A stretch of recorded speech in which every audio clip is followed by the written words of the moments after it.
Hello and welcome. Thank you for watching. Just from the start, sorry if there's background noise.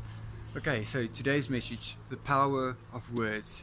It is very likely that you have heard something along these lines before, but so often we overlook the basics, and many times that's where our answers can be, is in the basics. So today we're doing basics, the power of your words. So Deuteronomy chapter 30 verse 19 says, I call heaven and earth to record this day against you, that I have set before you life and death, blessing and cursing. Therefore, choose life, that not only you, but you and your seed may live. And Proverbs chapter 18, verse 21, I believe, says, Death and life are in the power of the tongue, and they that love it shall eat the fruit thereof. Just remember, fruit thereof. We're going to get to that later. 1 Samuel chapter 17, this is the story of David and Goliath.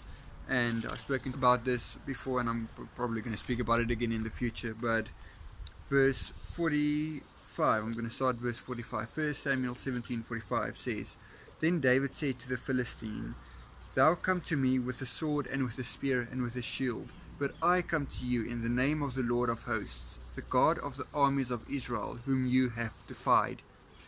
This day will the Lord deliver you into my hand, and I will smite you, and take your head from you, and I will give the carcasses of the host of the Philistine this day unto the fowls of the air, and unto the wild beasts of the earth, that all the earth may know that there is a God in Israel. Before David faced Goliath, there's a few things that he didn't. One of the things just before he faced him is he prophesied his victory. He was, even before the battle, he already spoke the outcome. He didn't look at his circumstances, look at the giants, and speak out his fear and his worries. We'll get into that a bit next video. But he prophesied his future. He prophesied his victory. So many times what I do, and I'm sure you do it as well, is if we see a giant, so to speak, then what we do is we get so frightened, we keep quiet. But yet that's what we're not supposed to do. We're supposed to declare our victory, to prophesy our victory. Our life moves in the direction of our words. James chapter 3 verse 1 says, My brethren, be not many masters, knowing that we shall receive the greater condemnation. Verse 2, For in many things we offend all. If any man offend not in word, this same is a perfect man, and be able also to bridle the whole body. Behold, we put bits in the horse's mouth, that they may obey us, and we turn about their whole body.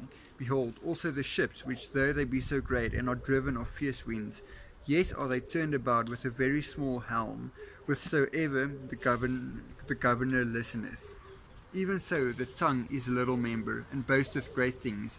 Behold, how great a matter of fire kindleth. And the tongue is a fire, a world of iniquity. So is the tongue among our members, that it defileth the whole body, and setteth on fire the course of nature, and it is set on fire of hell. So, as a ship is steered by its small rudder, so our body, and even I'm going to go as far to say our life, is steered by our mouths. James says, our tongue is like fire. Patrick Ellis once said, Your words are like fire and water. Good servants, bad masters. Don't let your tongue rule over you. Rule over your tongue and steer your life in the right direction. Early on, when I was quoting Proverbs 18:21, Death and life are in the power of the tongue. They that love it shall eat the fruit thereof. I'm going to talk a bit about that last part, fruit, but in a different context of Matthew chapter 13. So it's about the parable of the sower. So most of you know Jesus was sitting by the wayside, and a great multitude gathered around him, and then he taught them, saying these words. And then he talks about the parable of the sower. So some seeds fell among good ground, some fell among bad ground, some fell among thorns, some fell along the wayside. Then it goes on explaining where these seeds fell. And then in Matthew chapter 13 verse 18, it explains what he said. It explains the parable. So it said, Hear ye therefore the parable of the sower. That was verse 1 to verse 9 was the parable of the sower. Verse 18 it explains it. Hear ye therefore the parable of the sower. When anyone heareth the word of the kingdom, and understandeth it not, Then cometh the wicked one, and catcheth away that which was sown in his heart. This is he which receiveth seed by the wayside.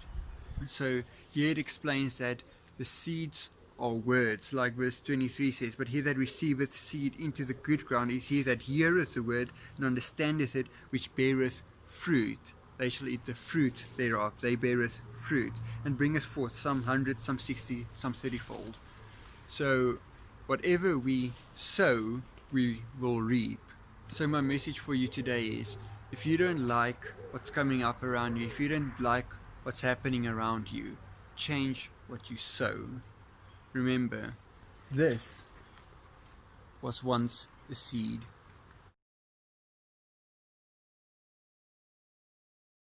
Thank you for watching this video. I appreciate your support, and I hope the seeds that I've sown into your life today will bear much fruit.